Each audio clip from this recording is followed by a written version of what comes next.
everyone, my name is Zachary as always, and Star Wars The Force Awakens came out in 2015. This is probably the most divisive Star Wars film, because before this, we haven't even gotten a Star Wars movie since the last prequel that came out in 2005, Revenge of the Sith, which I also happened to review.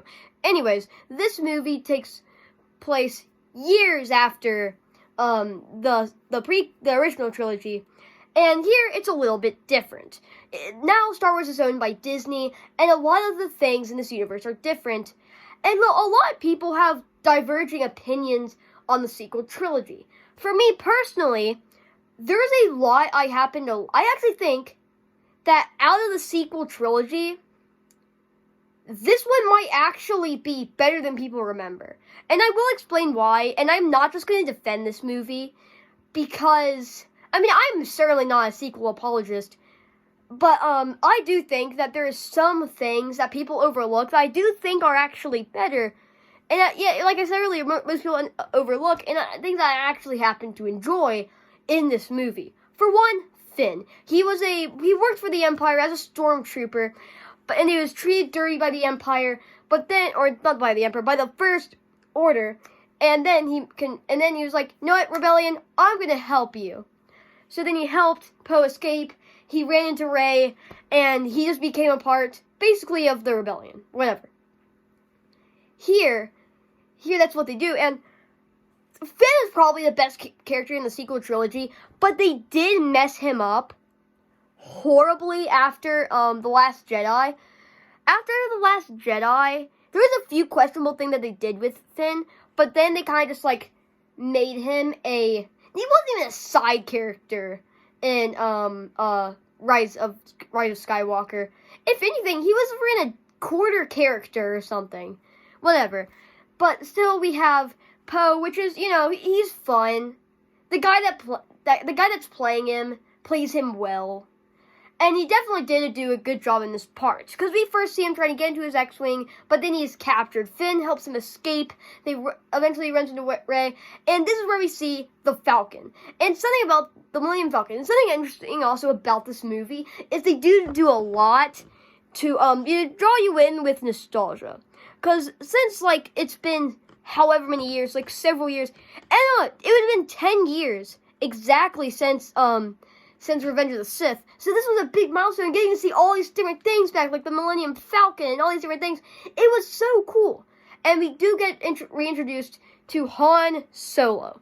And we know the whole thing about Harrison Ford wanting to be killed off of Star Wars pretty much since he first got the job to do it. But, he does do a really good job here. And for what he is given, again, I feel like nowadays, when Harrison Ford is brought back in to do a movie, he really isn't given a whole lot of material to work with, but I'm glad they at least did give him something to do here. He does play a pretty crucial part, and he happens to be the father of Kylo Ren. And Kylo Ren, I actually do think they did well with him when he has his mask on. I feel like every time he takes his mask off, it's just a completely different character. Because you have him with his mask on, and you see him at the beginning of the movie. If they would have just went with that, this movie could have actually been pretty good. But for whatever reason they didn't, and just made him this whiny junkie or whatever, and I just don't even care about him. I couldn't care less about him by the end of the movie to care enough about him for The Last Jedi. And then, maybe I just care about him a little bit more by the end of The Last Jedi. But then Rise of Skywalker, I don't know. I don't even know what's happening with Kylo, but I like his character when he has his mask on. Every time he takes it off, they just completely drop the ball on his whole character. Still, yeah, it's whatever. And then we find Starkiller Base. And now this Starkiller Base is named that because in the video games, Darth Vader had an apprentice named Starkiller. Went by that nickname. And that's what they named Starkiller Base. Because, references, right, guys?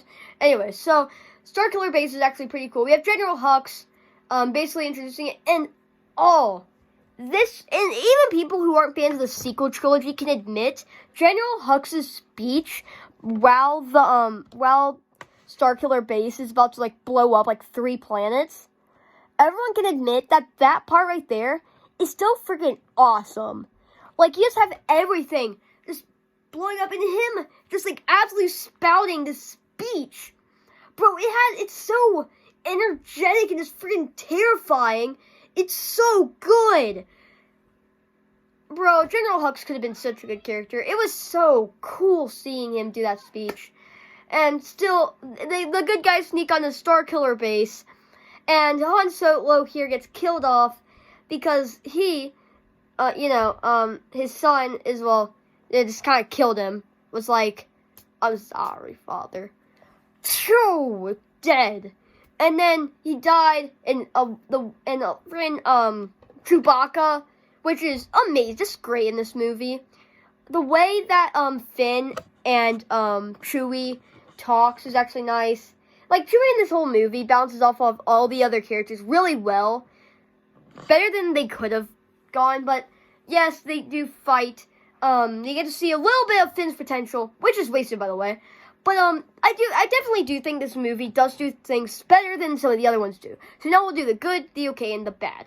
With good, Finn, Poe, some things with Rey, Kylo Ren when he has his mask on. The cinematography is amazing in the sequel trilogy. That's the thing that the sequel trilogy does better than any of the other ones. The soundtrack is great, like in all the other sequel trilogy movies. And some things that are okay. When Kylo has his mask off, some of the story beats seem a little bit forced. And, oh yeah, something else is good, the action sequences. Bad. I don't know. Basically, it's everything. I don't know. There's not everything that's bad, but definitely there are some parts that are just like, they have to be in there. But yeah, guys, overall, I grew up with these movies in theaters, so I'm going to have a bias towards them, so I'm definitely going to give it a 7.5 out of 10. No, 7 out of 10. 7.